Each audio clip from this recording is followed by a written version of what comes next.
आज बात कर रहे हैं आपको मोहम्मद अली अशरफ फातमी की। मोहम्मद अली अशरफ फातमी दरभंगा से प्रत्याशी हैं, चुनाव जीते हैं और राज्य मंत्री तक रहे हैं। मोहम्मद अली अशरफ फातमी की खासियत ये है कि उनका हिंदू और मुस्लिम दोनों वोटरों में पकड़ और पहुंच है। बड़े गंभीर शालीन स्वभाव के व्यक्ति के रूप में मोहम्मद अली अशरफ फातमी को जाना जाता है। हालांकि मोहम्मद अली अशरफ फातमी कीर्तिजहाजात से हार चुके हैं, फिर भी मोहम्मद अली अशरफ फातमी के बिना दरभंगा और मधुबनी सीट को निकालना असंभव सा प्रतीत होता है। लोगों का यह भी मानना है कि मोहम्मद अली अशरफ फातमी अपने वोटरों के बीच इतने लोकप्रिय हैं और कोई भी व्यक्ति अगर उनके पास जाता हो, चाहे वो हिंदू हो या मुसलमान हो या कोई भी वर्ग का व्यक्ति हो, मोहम्मद अली अशरफ फातमी उनकी बातों को सुनते हुए तुरंत अधिकारियों तक से बात कर उनकी समस्या का हल निकालने का प्रयास करते हैं। दरभंगा से कई बार सांसद रहे एवं पूर्व केंद्रीय राज्य मंत्री मोहम्मद अली अशरफ फातमी का टिकट कटने के बाद उनके बागी तेवर आज साफ नजर आ गया। गौरतलब है कि एक सप्ताह से दर्द झेल रहे मोहम्मद अली अशरफ फातमी का जुबान अचानक पार्टी के खिलाफ हो गया। यहां तक कि लालू प्रसाद यादव के बारे में भी उन्होंने कहा कि जिस पार्टी को मजबूत करने के लिए 30 वर्षों से उन्होंने अपनी पूरी संपत्ति लगा दी, आज पार्टी उन्हें दरकिनार कर दिया। और खासकर बिहार में मुसलमानों का एक नेता माना जाता था, लेकिन लालू प्रसाद यादव की नीति ने राष्ट्रीय जनता दल और महागठबंधन को तोड़ने पर मजबूर कर दिया। उन्होंने कहा कि बिहार में अल्पसंख्यकों को राष्ट्रीय जनता दल पर पूरा विश्वास था, लेकिन बड़ा चेहरा होने के नाते भी अली अशरफ फातमी को टिकट न देना अल्पसंख्यकों के लिए ये एक बड़ी चुनौती है। आज अली अशरफ फातमी ने कार्यकर्ताओं के साथ बैठकर उन्होंने विचार विमर्श किया और ये घोषणा कर डाली कि वो मधुबनी और दरभंगा दोनों से चुनाव लड़ सकते हैं। उन्होंने यहां तक कहा कि उनके वकील कागज तैयार कर रहे हैं। आज उनका आक्रोश और दर्द कार्यकर्ताओं के साथ खूब झलकने लगा। यहां तक कि कार्यकर्ता भी उनको जोश को बढ़ाने के लिए उन्होंने कहा, अली अशरफ फातमी ही अल्पसंख्यक के साथ बिहार के ऐसे नेता हैं जो 30 वर्षों से राष्ट्रीय जनता दल को मजबूत किया और उन्हें हाशिए पर रखना दुर्भाग्यपूर्ण है। मोहम्मद अली अशरफ फातमी ने कहा कि उन्होंने पूरी निष्ठा के साथ राष्ट्रीय जनता दल की सेवा की। अल्पसंख्यक का, मुसलमानों का बहुत बड़ा वोट बैंक इस पार्टी के पास है और मिलता है।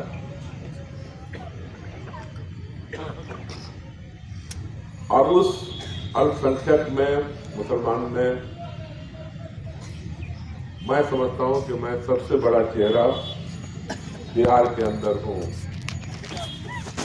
मेरे इतना सीनियर पार्लियामेंटेरियन और जितनी मरतबा मैं जीता हूं लोकसभा के लिए, किसी भी पार्टी के अंदर 4 मरतबा जीता हुआ लोकसभा मेंबर नहीं होगा। तो एक मुसलमान जो आरजेडी का चेहरा है, उसके टिकट के काटे जाने का या नहीं मिलने का मुझे तो सदमा इंडिविजुअल होगा, लेकिन इज्तिमाई तौर पे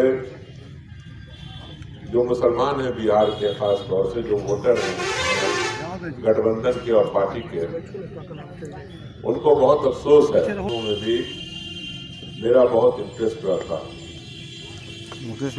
चाहे अलीगढ़ का कैंपस आया हो किशनगंज में या मानू का कैंपस आया हो दरभंगा में, कहीं न कहीं फातमी कमेटी की देन है उसके अंदर। और इसी तरह के बहुत काम हैं जिसकी वजह कर मुसलमान मुझे अपने दिल में रखते हैं बिहार के अंदर।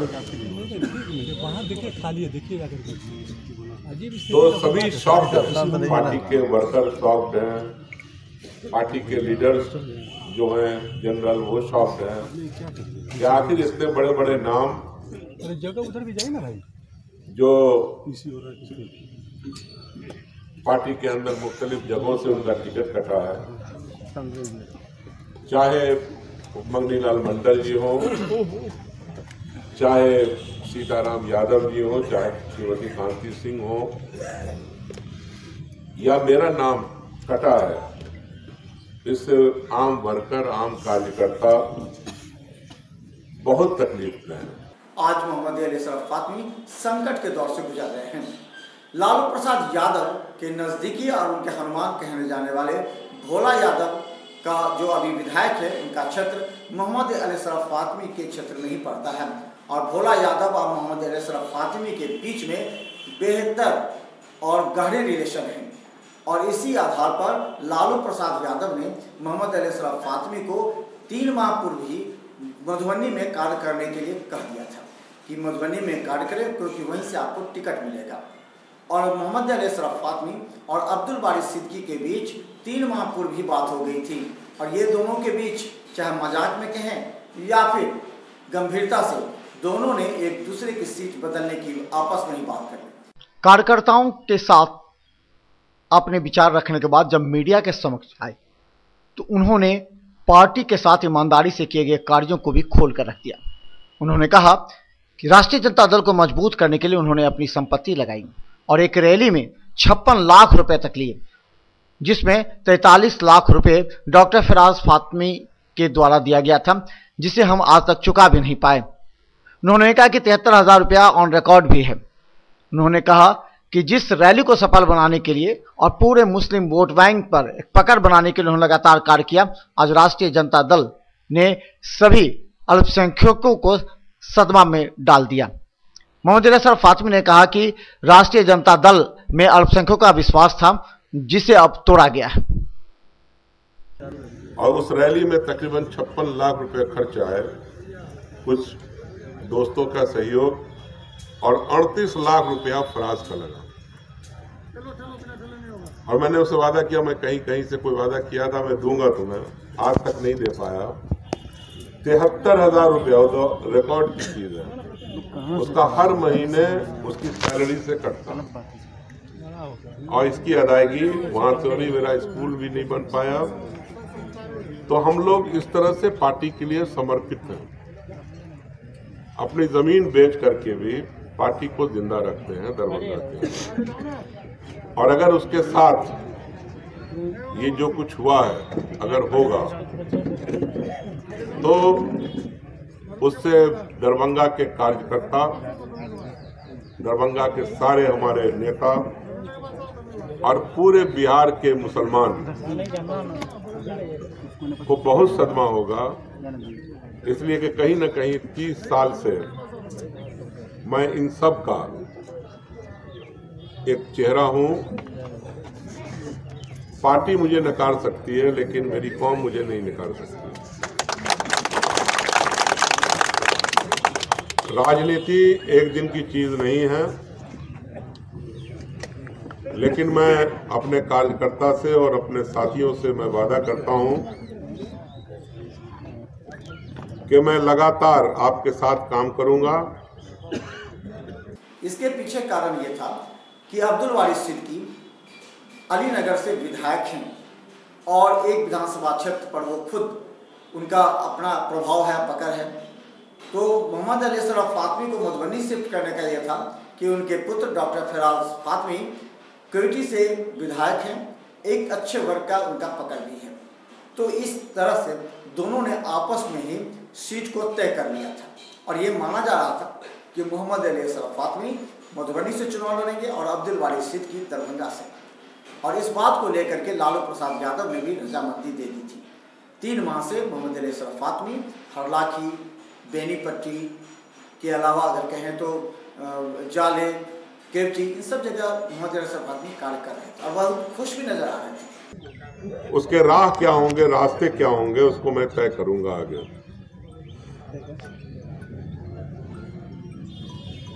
2 तारीख को एक बड़ी मीटिंग करेंगे। 2 तारीख से यहाँ का नॉमिनेशन और मधुबनी का नॉमिनेशन स्टार्ट हो रहा है। ऐसे हमारे वकील साहब मौजूद हैं। हमारा दोनों जगह का नॉमिनेशन पेपर तैयार हो रहा है और उसकी तैयारी करेंगे। लेकिन हम उम्मीदवार होंगे, कोई और मेरे तरफ से उम्मीदवार होगा, क्या होगा, ये सब फैसला हम लोग 3 तारीख के मीटिंग में करेंगे और उस मीटिंग को हम लोग करने जा रहे हैं और उस वक्त तक हम लोग सब लोगों से बातचीत करके ही कोई फैसला करेंगे। ये मैं बता देना चाहता हूं कि ये जो फैसला हुआ है मेरे टिकट काटने का, इसका असर पूरे बिहार पे तो इन जनरल होगा, लेकिन खास तौर से समस्तीपुर, मुजफ्फरपुर, मधुबनी, इस इलाके में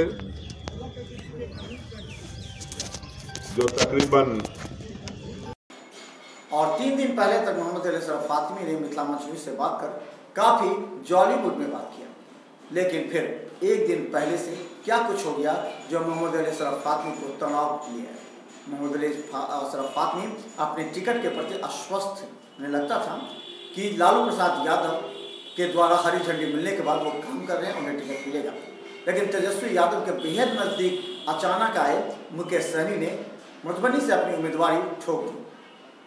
ये एक राजनीति के तहत मुकेश सहनी के द्वारा किया गया, क्योंकि मुकेश सहनी पहले दरभंगा सीट पर अपनी दावेदारी कर रहे थे, लेकिन बाद में एक आंतरिक था कि मुकेश सहनी दरभंगा सीट छोड़ देंगे और अब्दुल बारी सिद्दीकी जो मुकेश सहनी को तेजस्वी के नजदीक लाने वाले थे, उनके पक्ष में दरभंगा सीट छोड़ेंगे। मोहम्मद अली असरफ फातमी ने कहा कि जब लालू प्रसाद यादव ने 6 माह पहले ही कहा था कि मधुबनी में आप कार्य करिए और विगत 3 माह से दिन रात मधुबनी की जनता के लिए वो कार्य करते रहे हैं, उन्हें इस बात का सहज अनुमान भी था कि मधुबनी से वो जीत ही जाएंगे, क्योंकि कोयटी विधानसभा क्षेत्र जहां से उनके पुत्र डॉक्टर फराज फातमी विधायक हैं, वो क्षेत्र बिस्फी और जाले में लगातार उन्होंने कार्य किया। इसके अलावा हरलाखी क्षेत्र में भी लगातार कार्य करते रहे और उन्हें पूरा समर्थन भी मिला। लेकिन अचानक मोहम्मद अली असरफ फातमी को दरकिनार कर किसी और को टिकट का उम्मीदवार घोषित करना नागवार गुजरा। उन्होंने कहा कि वो लगातार पार्टी कार्यकर्ताओं के संपर्क में हैं और 3 तारीख तक इस बात की घोषणा करेंगे। उन्होंने कहा कि लगातार पार्टी के सभी नेता उनके संपर्क में हैं और अपनी अपनी राय दे रहे हैं, राय देने के बाद ही वो कुछ निर्णय ले पाएंगे। उन्होंने ये भी कहा कि दोनों जगह से वो चुनाव लड़ सकते हैं या फिर इसके लिए वो तैयार हैं और पार्टी के नेता उनके साथ संपर्क में हैं। देखिए, मुझे तो लगता है कि राष्ट्रीय जनता दल की तरफ से मैं विप्रे हो रहा हूँ और मेरा टिकट काट करके किसी को दिया जा रहा है, इससे ज्यादा दुखदायी बात क्या हो सकती है। मैंने कहा आपसे कि जिस जमीन पर बैठे हैं ये गिरवी है पार्टी के लिए, और चले जाइए स्टेट बैंक मालूम कर लीजिए, मेरे बेटे से 73,000 रुपया कट रहा है, ये भी मालूम कर लीजिए, हमारे पूर्व अध्यक्ष जी यहाँ बैठे हुए हैं, उनसे मालूम कर लीजिए, जो रेलवे बुक किया था उनसे मालूम कर लीजिए। तो अगर एक आदमी अपनी जायदाद बेच करके पार्टी के लिए सब कुछ कर रहा है और उसका टिकट कट रहा हो, तो आप समझ रहे हैं कि उसके लिए फैसला करना कितना मुश्किल होगा, जिससे अल्पसंख्यक समुदाय में काफी आक्रोश पनपने लगा और सभी ये कहने लगे कि मोहम्मद अली असरफ फातमी को अगर टिकट नहीं मिलता है तो दरभंगा और मधुबनी दोनों सीट महागठबंधन के हाथ से जा सकता है। आगे तेवर अपनाते हुए लालू प्रसाद और राष्ट्रीय जनता दल के कई राज वो मीडिया में खोलेंगे, कई बातें सामने आई हैं, लेकिन मोहम्मद अली असरफ फातमी काफ़ी गंभीर व्यक्ति हैं और वो वोट की राजनीति जानते हैं। वो जानते हैं कि किस तरह से एक व्यक्ति उनके प्रभाव में आ सकता है, एक दल उनके प्रभाव में आ सकता है। राजनीतिक हस्ती भी मोहम्मद अली असरफ फातमी के, तो मोहम्मद अली असरफ फातमी का अगला कदम क्या होता है। लेकिन मामला जो भी हो, निश्चित तौर पर महागठबंधन में मोहम्मद अली असरफ फातमी की अवहेलना महागठबंधन को भारी नुकसान पहुंचा सकता है। लेकिन उसकी एक सीमा होगी। अगर मुझे दरकिनार किया गया तो 3 तारीख को तो मुझे कोई फैसला करना ही पड़ेगा। आपने कहा दरभंगा और मधुबनी दोनों के लिए आपके वकील जो है नॉमिनेशन का पर्चा तैयार कर रहे हैं, तो क्या माना जाए ऐसे में दोनों जगह से आप लड़ सकते हैं? अब वो परिस्थिति बनेगी, दोनों जगह को तो हम लोग खड़ा, मतलब अगर हम लोगों को हमारी बातों को नहीं माना गया और जैसा लग रहा है नहीं होगा, तो दोनों जगह से कोई न कोई उपाय लगेगा।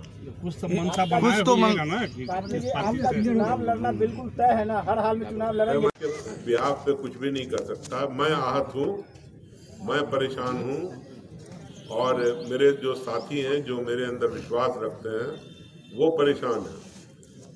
तो अब मैं अपने बारे में कह सकता हूँ और उनसे भी बात होगी वो क्या चाहते हैं। और जब मैंने बताया आपको इसके असरात जो हैं ये लिमिटेड इस लोकसभा तक नहीं रहेंगे। तो मिथिला मंच न्यूज के कार्यक्रम से दीजिए इजाजत, क्योंकि हम लगातार अपडेट कर रहे हैं। आप हमारे YouTube चैनल को अगर सब्सक्राइब नहीं किए तो सब्सक्राइब कर लीजिए, शेयर कर सकते हैं, क्योंकि मिथिलांचल का ये प्रमुख टीवी चैनल है और हम चाहते हैं कि मिथिलांचल के हर घटनाओं एवं राजनीतिक उथल पुथल की जानकारी आप तक पहुंचा सकें। इसके अलावा हमारा वेबसाइट www.mithilamanchnews गूगल में सर्च कर आप अपडेट रहें। तो मिथिला मंच न्यूज को यूट्यूब पर अपने आसपास के लोगों को भी शेयर करवाएं और सब्सक्राइब कराएं, क्योंकि राजनीति के इस उठापटक में अगर आप पीछे हट गए तो आप चर्चा भी नहीं कर सकते, क्योंकि हम चाहते हैं हर खबर आप तक सही पहुंचाना। धन्यवाद। पारस हॉस्पिटल, मिथिलांचल का गौरव। आउटडोर में विशेषज्ञ चिकित्सकों की सुविधा, गंभीर मरीजों के लिए हाईटेक इमरजेंसी, हर सुविधाओं से लैस। Paras hospital, VIP road, Alpatti, Darbhanga. Rose the Medicity by doctor MK Shukla, Darbhanga के ग्रामीण से शहर तक का एक विश्वास। रोज द मेडिसिटी, इमरजेंसी, शिशु एवं सामान्य के साथ हर चिकित्सीय व्यवस्था। संपर्क करें rose the Medicity, Digghi west, Bisartola, Darbhanga.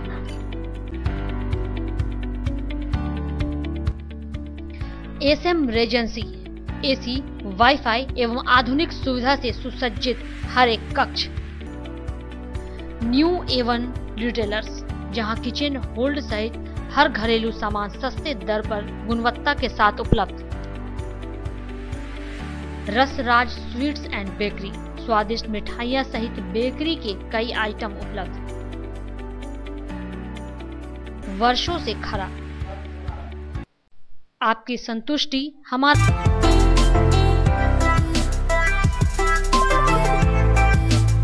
अब राजस्थान, दिल्ली, उदयपुर जाने की आवश्यकता नहीं। बिहार का पहला अत्याधुनिक IVF लैब दरभंगा में। संपर्क करें Metro Test Tube Baby centre.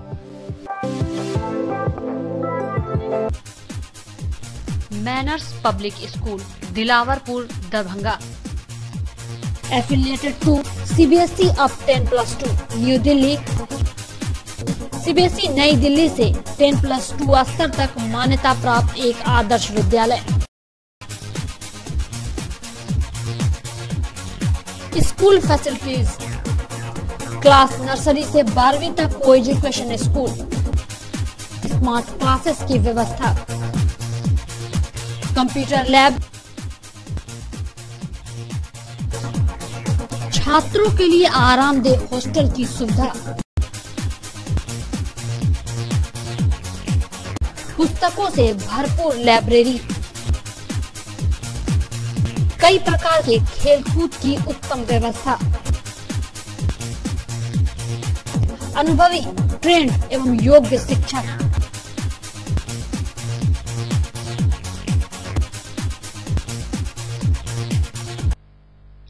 जल्द संपर्क करें manners Public School, Dilawarpur, Darbhanga. ज्ञान भारती पब्लिक स्कूल, लक्ष्मी सागर, दरभंगा। मिथिलांचल का गौरव, श्रेष्ठ विद्यालयों में से एक। वर्ग LKG से 10वीं तक की कुशल शिक्षा, सर्वोत्तम परीक्षा फल, बृहद पुस्तकालय, सुसज्जित विज्ञान एवं गणित प्रयोगशाला, मेधावी छात्रों को छात्रवृत्ति, कमजोर विद्यार्थियों के लिए अतिरिक्त वर्ग व्यवस्था, मेडिकल, इंजीनियरिंग, MBA, MCA एवं प्रशासनिक सफलता की आधारशिला, परिवहन सुविधा उपलब्ध। सत्र 19-20 के लिए वर्ग LKG से 9वीं तक पंजीयन एवं नामांकन आरंभ। संपर्क करें ज्ञान भारती पब्लिक स्कूल, लक्ष्मी सागर, दरभंगा।